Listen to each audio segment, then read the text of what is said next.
একদিন মায়ার নবী মুহাম্মদ সাল্লাল্লাহু আলাইহি ওয়াসাল্লাম একটি জঙ্গলের পাশ দিয়ে হেঁটে যাচ্ছিলেন। হঠাৎ নবীজি দেখতে পেলেন এক ইহুদি একটি মা হরিণকে শিকার করে শক্ত করে বেঁধে রেখেছে।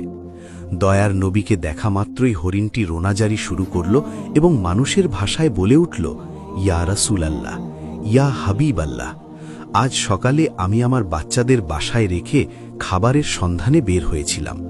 হরিণটি বলল, হে আল্লাহর নবী, ওই সময় এই ইহুদি আমার সামনে আসে এবং আমাকে বন্দী করে ফেলে।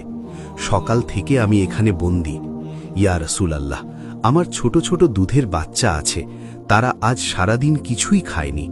আমাকে না পেয়ে তারা হয়তো অস্থির হয়ে পড়েছে, পিপাসায় তাদের বুক ফেটে যাচ্ছে। হরিণটি আকুতি জানিয়ে বলল, ওগো আল্লাহর হাবিব, আমি শেষবারের মতো আমার সন্তানদের সাথে দেখা করতে চাই এবং তাদের দুধ খাওয়াতে চাই। দয়া করে আপনি এর একটা ব্যবস্থা করে দিন। হরিণের এই করুণ আর্জি শুনে দয়াল নবীর অন্তর কেঁদে উঠল। তিনি ইহুদিকে ডেকে বললেন, হে ইহুদি, তুমি কেন এই অবলা প্রাণীটিকে আটকে রেখেছ?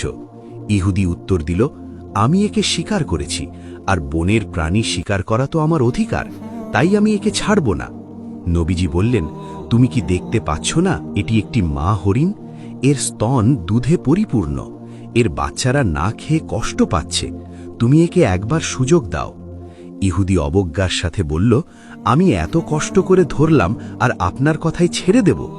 একবার ছেড়ে দিলে কি বনের হরিণ আর ফিরে আসে? তখন বিশ্বনবী বললেন, তুমি একে ছেড়ে দাও, আমি জামিন হচ্ছি, সে তার বাচ্চাদের দুধ খাইয়ে আবার তোমার কাছে ফিরে আসবে। ইহুদি বিদ্রুপ করে বলল, বনের হরিণ কি আপনার বাপদাদার সম্পদ যে ফিরে আসবে? শিকার করা প্রাণী ফিরে আসার কি কোনো নজির আছে? যখন ইহুদি কোনোভাবেই রাজি হচ্ছিল না, তখন নবীজি বললেন, তবে এক কাজ করো, তুমি হরিণটিকে ছেড়ে দাও আর তার বদলে আমাকে এখানে বেঁধে রাখো। হরিণ না ফিরলে তুমি আমাকে সারা জীবন বন্দী করে রেখো। ইহুদি ভাবল এটি ভালো সুযোগ। সে নবীজিকে বেঁধে রেখে হরিণটিকে ছেড়ে দিল। ছাড়া পেয়ে হরিণটি দ্রুত বনের দিকে ছুটে গেল। ইহুদি মনে মনে হাসছিল আর ভাবছিল, এই লোকটির মতো বোকা আর কেউ নেই, একটা বনের প্রাণীর জন্য নিজের জীবন বিপদে ফেলল। ওদিকে মা হরিণ দৌড়ে তার সন্তানদের কাছে পৌঁছল। বাচ্চারা তাকে দেখে বলল, আম্মাজান, আজ কেন এত দেরি হলো? আমরা আপনার জন্য অপেক্ষা করতে করতে ক্লান্ত হয়ে পড়েছি।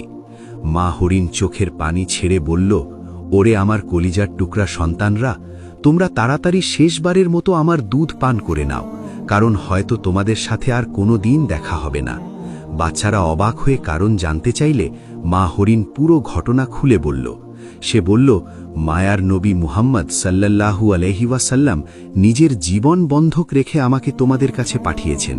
ওই নিষ্ঠুর ইহুদি এখন আমার নবীকে বেঁধে রেখেছে। এ কথা শোনা মাত্র হরিণের বাচ্চারা দুধ পান করা বন্ধ করে দিল। তারা বলল, আম্মাজান, আপনি কি বলছেন? মায়ার নবী বন্দী আর আমরা দুধ পান করব? এটা অসম্ভব। চলুন, আমরাও আপনার সাথে যাব। নবীজির সামান্য কষ্টও আমরা সহ্য করতে পারব না। কিছুক্ষণ পর ইহুদি দেখল, বনের ভেতর থেকে কেবল সেই মা হরিণই নয়, তার সাথে ছোট ছোট বাচ্চাগুলোও দৌড়ে আসছে। এই দৃশ্য দেখে ইহুদি থমকে গেল। হরিণটি নবীজির সামনে এসে ক্ষমা চেয়ে বলল, ইয়া রাসূলাল্লাহ, আমার আসতে দেরি হওয়ায় আপনি কষ্ট পেয়েছেন, আমাকে ক্ষমা করুন। নবীজি ইহুদিকে বললেন, হে ইহুদি, এখন তো বিশ্বাস হলো, এই নাও তোমার শিকার, সাথে তার বাচ্চাদেরও নিয়ে এসেছে। ইহুদির পাথর মন এক মুহূর্তেই গলে গেল। সে চিৎকার করে বলে উঠল, ইয়া রাসূলাল্লাহ, বনের পশু পাখিও যার মায়া বোঝে, তিনি অবশ্যই আল্লাহর সত্য নবী। আমাকে আর হরিণ দিতে হবে না, আপনি আমাকে কালেমা পড়িয়ে মুসলমান করে দিন। সুবহানাল্লাহ। নবীজির দয়ায় এক ইহুদি ইসলামের ছায়াতলে আশ্রয় পেল।